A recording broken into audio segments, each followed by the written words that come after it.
So, what is tasawwuf? Tasawwuf. Tasawwuf can simply be defined that if in a proper time and age, if somebody takes God as a top priority and works for that priority, he's a mystic. It's not a complicated thing. It doesn't involve any serious hierarchy. It doesn't involve any specific teacher and student relationship. The first ever thing it involves is your sincerity of purpose.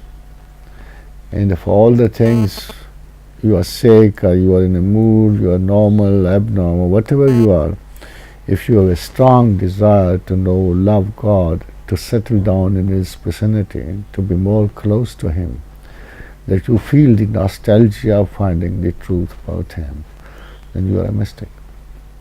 And anybody could be mystic.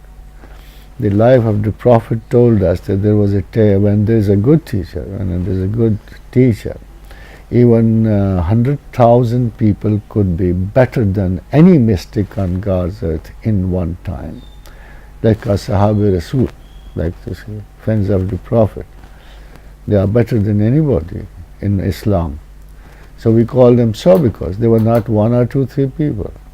3,000, you see, took bite on Rizwan, and see, there were 100,000 on the day of khutbah was delivered.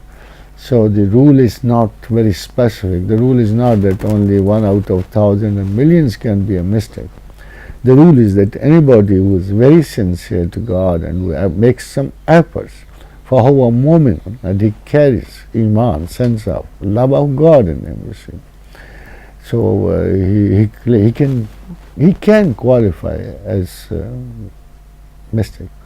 Sir, in one of your lectures, you stated that there is a difference between mysticism and spiritualism. Yeah, spiritualism is now a hoax of an idea that are coming across us, like levitations, yogas, and like you see shamanism in Africa, and like Rakis, and this is all called, you see, mysticism. Anyway, obviously, the maximum benefit you could give to them, but these are simple matters to improve your psychic understanding, and you may call it spiritualism, but mysticism has to do nothing with it. There's two rules, are very different. In all these exercisional, you see, attitudes, anybody who's involved in paining himself to exercising, like Buddha did in his early days of, you see, Hindu Mat, tapasya. It's called tapasya.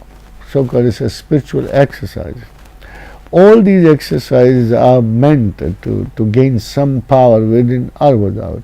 But a mystic doesn't wish like these things. He turns out to be weaker and weaker in the search of God. He presents himself to be an empty man and a hollow man. He just wants to be filled up with the love of God.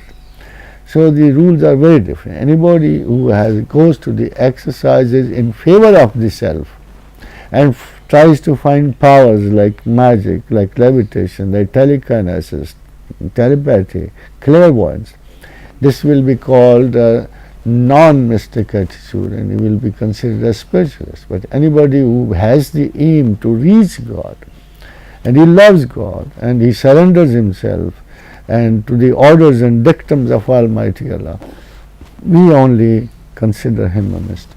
What is the concept of chilla in the teachings of tasawwuf? Nowhere. Maximum, you say, people take the concept of chilla from Ghar Hira, but that's a thinking time, not an exercisional attitude. That's a thinking time. But you set aside, Prophet was in a society where everybody, you see, there were kafirs and non-believers, and there were licentious Arabs, and absolutely free in all kinds of sexology. So his decency would not take it as normal. He wanted to be separate, to think. In that particular society, just like you are in America or anywhere else, and around you there is a flux of all these things. How would you manage? You are getting involved every time the door knocks up and say, come on, let's have a dance, let's have this. So these overcrowded physical attitudes, you want to be separate to think. So he went to Hira to find a solace and a time and a place to think. That's it. But this kind of chilla is a hoax. Sir, many scholars opine that there is a clash between mysticism and Sharia. What is your opinion on Absolutely not. The Sharia's definition and the mysticism definition tell us what it is. The Sharia is divine, and the least things which you can carry, which can carry you to the destination. Literally, Sharia means the least of the things which can carry you to your destination. Suppose you travel light when you must. This is the rule. Travel light when you must. Sharia is the lightest burden on man which can carry you to the destined end. And tariqah. Now, tariqah means the main pillar on which the tent stands. It's the main internal pillar. So, if you can count that Sharia and tariqah are one the same thing, and I wrote it, and this may be in Urdu, Sharia is an intention for tariqah. Sir, Sorry, tariqah is an intention for Sharia. So you can say, okay, normally we put it wrong, that Sharia is the intention for tariqah. No, tariqah is the intention for Sharia. Similarly, Imam Bukhari in his first Babul Iman says one very simple thing. Innamal amalu bin niyat.